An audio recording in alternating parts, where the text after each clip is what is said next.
그 보는 것에는 일체의 선입견이 없는 뿌라즈나죠, 그게. 그렇게 보니까, 빈 상태로 보니까 오온에 대해서도 뭐뭐라고 의미 부여할 게 없다 이 말입니다. 실체가 있다라고. 그러니까 오온이 있는 것들 다 비춰보는 그대로. 보는 것이 비어야 돼. 그러니까 우리가 상대적으로 얘기할 때도 내가 먼저 마음을 비우면 상대방이 마음을 비우라고 얘기할 필요가 없다 이 말이에요. 그러면은 그대로 보인다라는 게 공이에요. 어떤 의미를 덧붙이지 않은 것. 실체 고정관념을 가지지 않는 것. 그게 균공하는 거죠. 그래서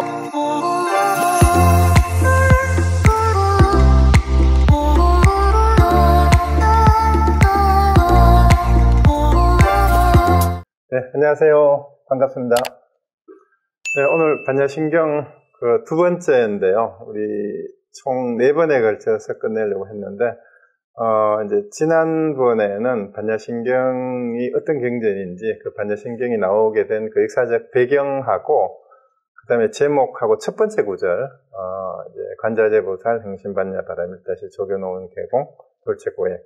그거 이제 설명하고 잠깐 끝이 냈는데, 이제 오늘 이제 본문 처음부터 한번 이제 지난주에 했던 거 확실하게 정리를 하고, 오늘은 이제 그 다음에 이어지는 사리자 색불이공 공불이색 수사행시 부여시 하고 이제 무한계 내지 무의식계까지 해서 이제 무색 생량 미촉본 무한계 내지 무의식계에서 육근 육진 12차하고 그 다음에 18개까지 또 공 가운데는 본래 없다라는 그 내용까지 진행을 하도록 하겠습니다.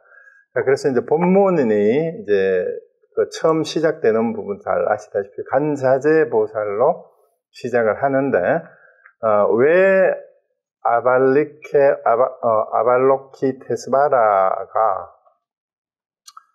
중국의 최초의 구라마치파가 번역을 할 때 간세음보살로 번역을 한 다음에 거의 중국, 일본, 한국에는 간세음보살로 굳어졌고 또 자비하신인 여성성을, 모성을 나타내는 그런 걸로 많이 이제 인식이 되어 있는데, 사실은 이제 현장이 봤을 때 간세음으로 번역한 건 잘못이다. 의원상으로 봤을 때나 또 아발레키테스바라의 그 이미지도 사실은 지나치게 자비를 내세우는 게 중국 불교에 와서는 그렇게 됐는데, 사실은 자비는 두 번째고 첫 번째가 지혜다. 오히려 그게 관자재의 의미다. 그래서 이제 의원하고 이런 거는 지난주에 다 살펴봤습니다. 그래서 자재는 자재천이라는 이제 힌두교의 신에서 빌려왔던 거고, 그래서 이제 아래로 내려다 보는 사람이라는 뜻이라는 게 관자재였어요.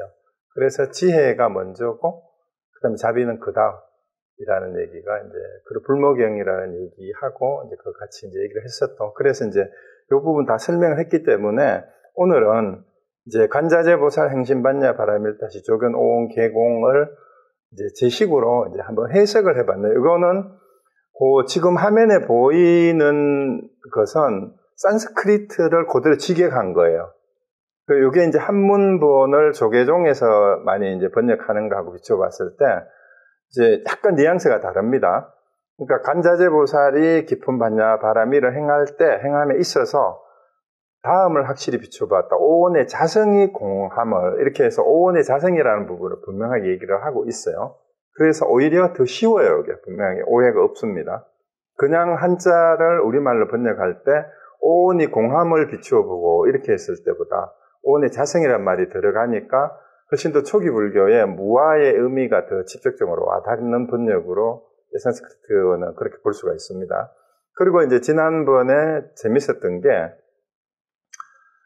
행은 제가 생각에 요거는 얘기를 지난주에는 안 했는데 행동한다라는 뜻인데 마지막 주문의 아자아제 바라아제를 우리가 흔히 한국말로 가자 이런 식으로 번역을 하는데 이게 행한다라는 의미인 것 같아요.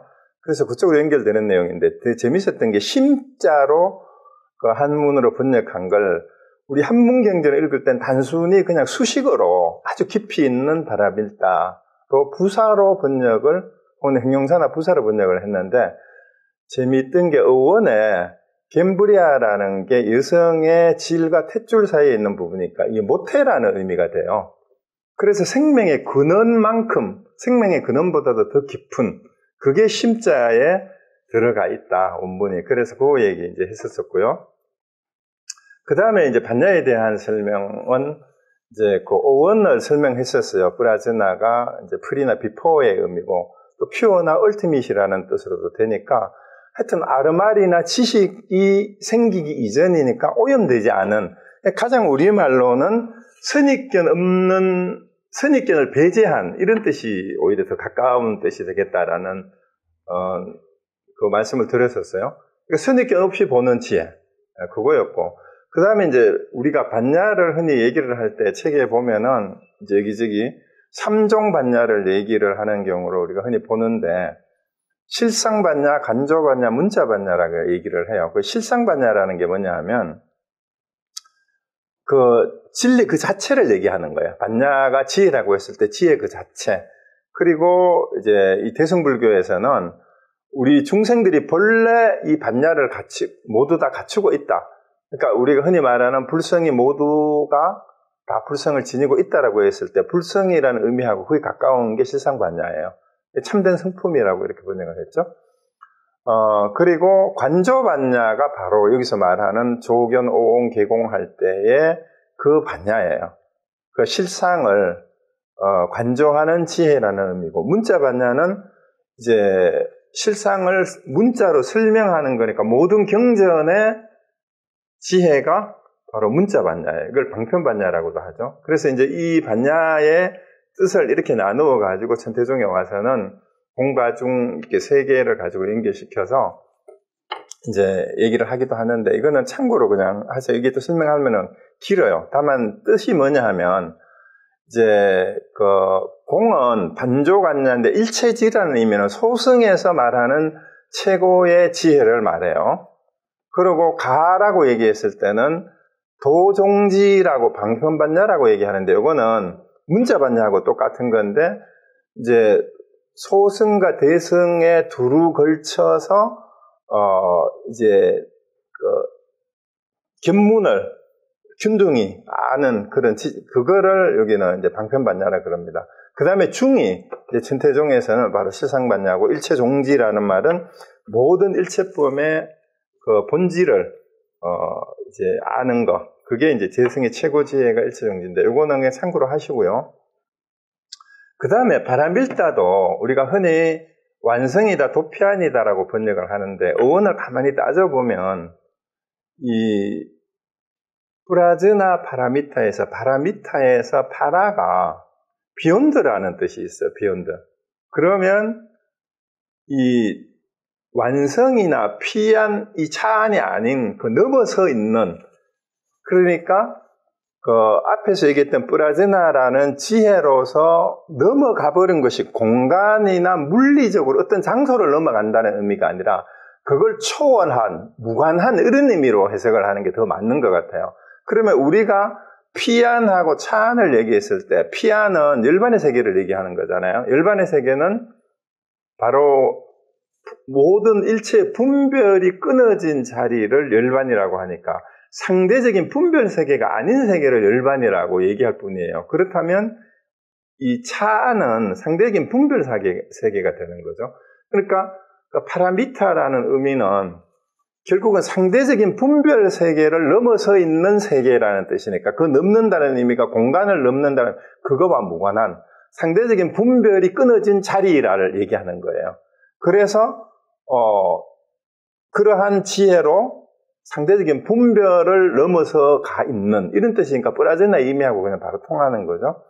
그렇게 해서 그렇게 비추어 본다라는 게 조견의 의미다라는 게 이제 지난번에도 설명했고, 공도 여기에서 분명하게 자성공이라는 의미를 같이 분명히 붙였어요. 그래서 자성이라는 의미가 초기 불교에서부터 원래 고유한 불변의 성질, 스스로 가지고 있는 성질인데, 이 세상에 존재하는 모든 현상에는 불변하는 그런 고유한 성질이라고 할 것이 없다라는 거예요. 그리고 공의 의미가, 공을 자꾸 철학적으로 개념화하려고 하는 데에서 공에 대한 오해가 많이 생긴다, 이런 얘기 제가 말씀을 드렸는데, 그냥 아무것도 없다는 뜻이에요.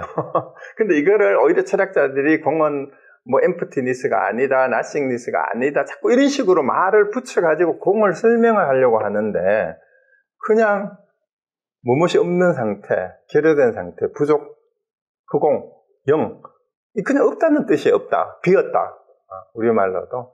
그래서 이 공을 설명하려고 하지 말고, 지난 시간에도 색성향 미초법이라고 우리가 인식하고 있는 현상계의 특질을 제대로 이해하면 그 현상계의 특성 자체가 사실은 고정된 실체라고 할 자성이라는 것이 없다라는 오히려 형용사가 공이에요. 이 공을 개념화해서 철학화하려고 하는 데서 오히려 공에 대한 오해가 생긴다, 이 말씀을 드렸어요. 그래서 이제 지난 시간에 했던 거를 이제 요약한 겁니다, 한번. 그래서 색 자체가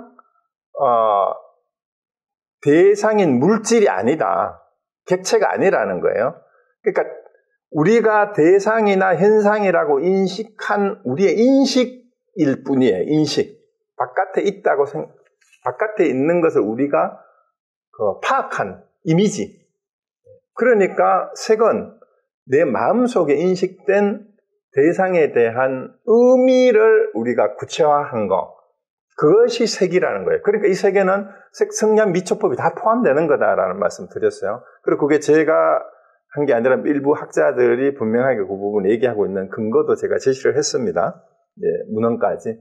그래서 이걸 비춰가지고 제가 이제 해석을 다시 해보면 이렇게 돼요. 그러니까 관자재도 그대로 해석하면, 그러니까 관을 보는 것이라고 해석을 하면, 보는 것이 자제하니 말이에요. 보살은 깨달은 사람이라는 뜻이에요, 그냥. 보는 것이 자제한 것을 깨달은 사람이 생명보다 깊은 지혜로, 생명의 근원보다 상대적인 분별 세계를 넘어서 행동할 때 비춰보는 것이, 이것도 주어로 해야 돼요. 빈 그대로 오온이 다 비었다.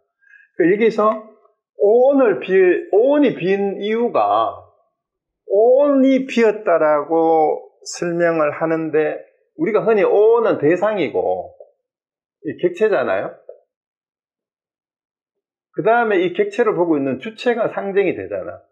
그런데 먼저 본다라고 하는 주체가 보는 것이 비우면 어떻대요? 보는 것이 비면, 보는 것이 공이면 대상은 저절로 공이 돼요. 그래서 상대적인 대상에 있던 것을 거꾸로 보는 것이 있는 그대로라는 의미는 일체 선입견 없이 있는 그대로 보는 게 관자재예요.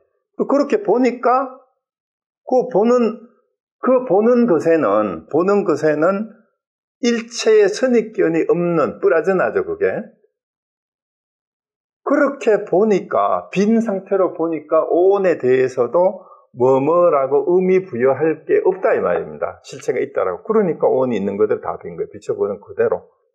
그러니까 보는 것이 비어야 돼. 그러니까 우리가 상대적으로 얘기할 때도 내가 먼저 마음을 비우면 상대방이 마음을 비우라고 얘기할 필요가 없다 이 말이에요. 그러면은 그대로 보인다라는 게 공이에요. 어떤 의미를 덧붙이지 않은 것, 어떤 실체 고정관념을 가지지 않는 것, 그게 이제 견공하는 거죠. 그래서 그 밑에 적어놓은 게 관자재가 견공이에요. 관자재가 견공이에요. 그러면은 관자나 견자나 본다라는 뜻이니까 똑같은 의미고,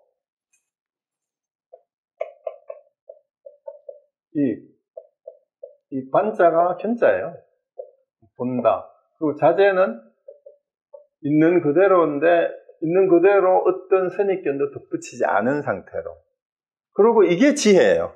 이게 지혜인데, 앞에서 얘기했던 반야로 얘기하면 이게 이제 관조반야가 되는 거죠. 관조반야.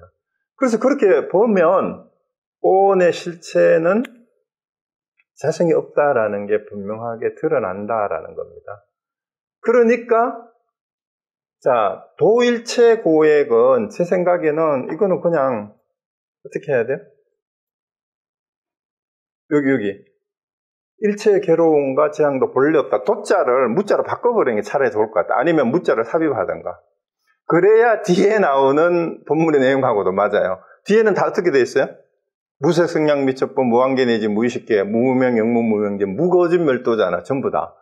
그럼 무거진 멸도하고도 이게 짝을 맞추려면 어떻게 돼야 돼요? 무일체고획이 돼야 돼요. 무일체고획. 그렇지 않아요?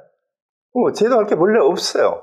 그러니까 이거는 군더더기 그 산스크리트 원문의 도일체고획에 해당되는 구절이 없는데 이게 중국 사람들이 브라마지빠가 번역하면서 그때 다른 판본이 있었는지 없었는지는 알 수가 없어요. 그런데 현재 알려져 있는 산스크리트 원문에는 도일체고획에 해당되는 원문이 원래 없다는 거는 이제 말씀을 드렸어요. 그리고 다른 책에도 많이 있어요. 그걸 지적을 하고 있는데 이거는 군더더기예요. 그리고 내용을 덧붙일 필요도 없고 덧붙이더라도 무일체고획으로 해야 돼. 아니면 무도일체고획. 제도해야 될 일체고획이라는 건 없다. 그래야 뒤에 나오는 무고진멸도하고도 맞잖아요. 문맥이. 그래서 제도할 게 본래 없다. 아예 그렇게 하는 게 차라리 더 나을 것 같다. 그래서 도일체고획은 군더더기일 수도 있다. 자, 이게 이제 지난주에 했던 내용이고, 그 다음에 이제 이어지는 부분이 이제 사리자, 색불이공, 공불이색, 색재시공, 공직색, 수상시적 부여시인데, 여기에 대해서 이제 시중에 나와 있는 이제 반야신경 해설서들이나 반야신경 강의하는 영상들을 보면 색적시공, 공적시색에 대해서 또 색불이공, 공불이색을 나누어 가지고 이거는 뭘 얘기한 거고 이건 뭘 얘기한 거라고 굉장히 많이 설명들을 하고 있는데 보면 볼수록 더 헷갈려요. 볼수록 더 헷갈려요. 그리고 알듯 말듯 합니다. 그래서 오늘 제가 또 이 부분을 설명하는 것이 그렇게 여러 가지로 설명하는 것에 또 다른 썰을 더 보태는 것이 될 수도 있겠지만 사실은 그러한 색적 시공에 대한 여러 가지 의미를 부여해서 설명하는 것은 좀 너무 철학적이고 현학적으로 설명하는 것을 다 배제해버리고 원문의 뜻에 충실하게 특히 산스크리트 원문을 참조해가지고 보면 그냥 심플해요.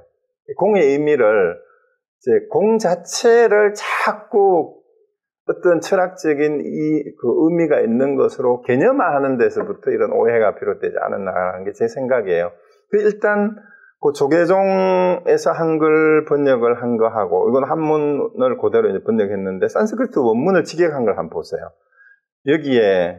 여기에라는 말도 아주 중요해요. 여기라는 말은 앞에서 조견 오온 계공하는 그 자리에는 이 말이에요. 관자재 보살이 조견 오옹하는 거기에는 이 말이에요. 행신반야 바라밀시 할 때 거기에는 이 말이에요.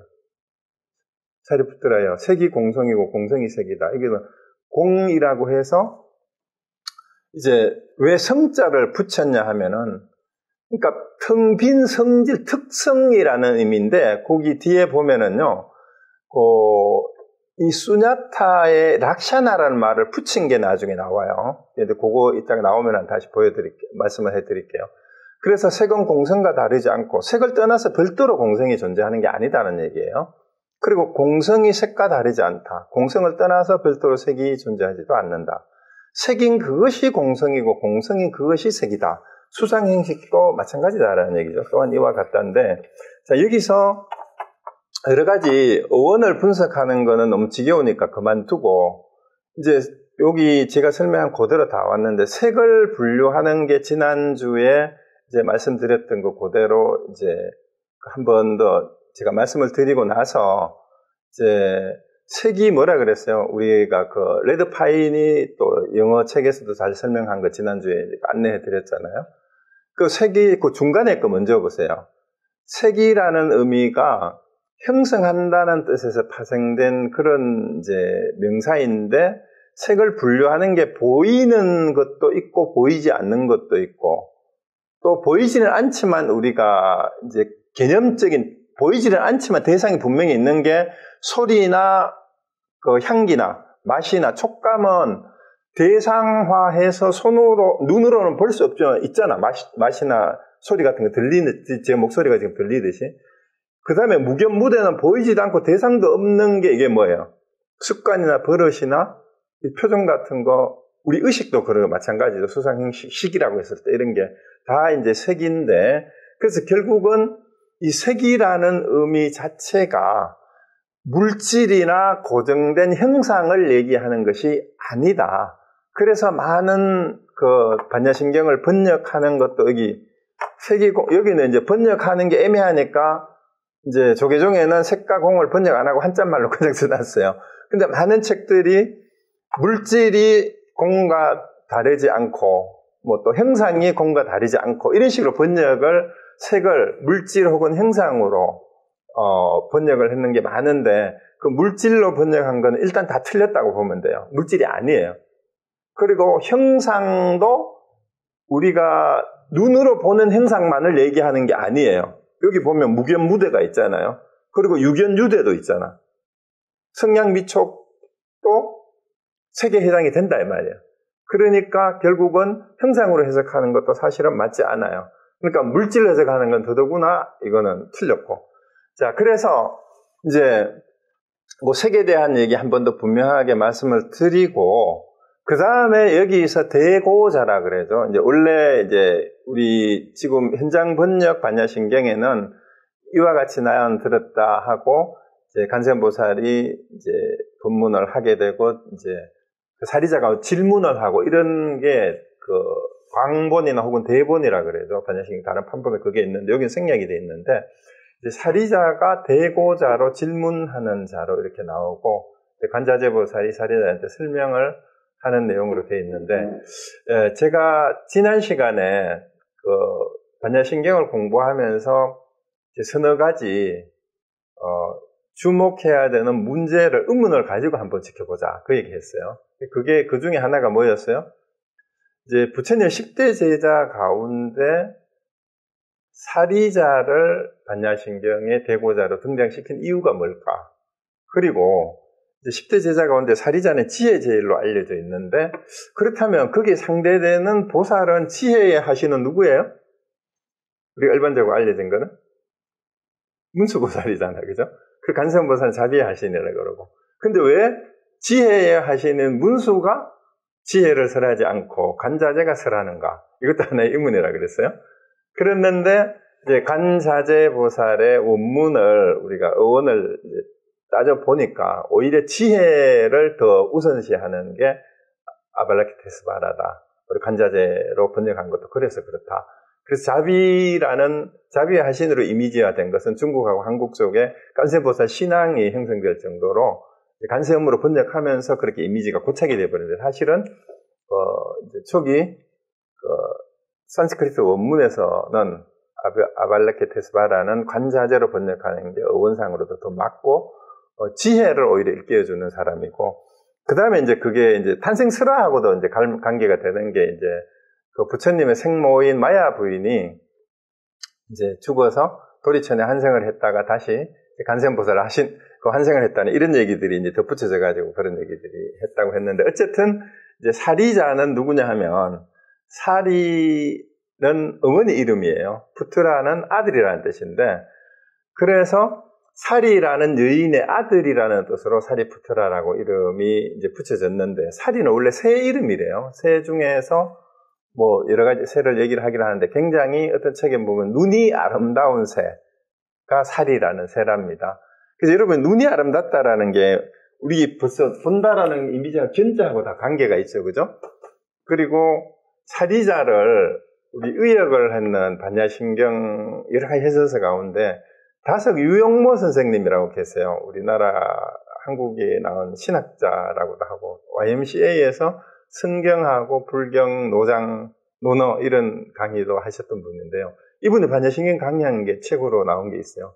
거기서 유영모 선생님은 사리자를 어떻게 의역을 했나 하면은 눈 밝은 이어 이렇게 해서 눈 밝은 이어. 그러니까 이것도 내가 보니까 그 뜻을 유영모 선생이 아시고 번역한 것 같아요. 그러니까 눈이 아름다운 여인의 아들. 그 눈이 밝다라는 의미가 뭐예요? 지혜가 있다라는 그런 의미거든요. 그래서 눈 밝은 이어 이렇게 번역을 하신 게 이제 유영모 선생인데 어쨌든 사리자는 이제 사리라는 여인의 아들이라는 뜻인데 부처님의 10대 제자 중에 지혜제일로 이렇게 알려져 있는데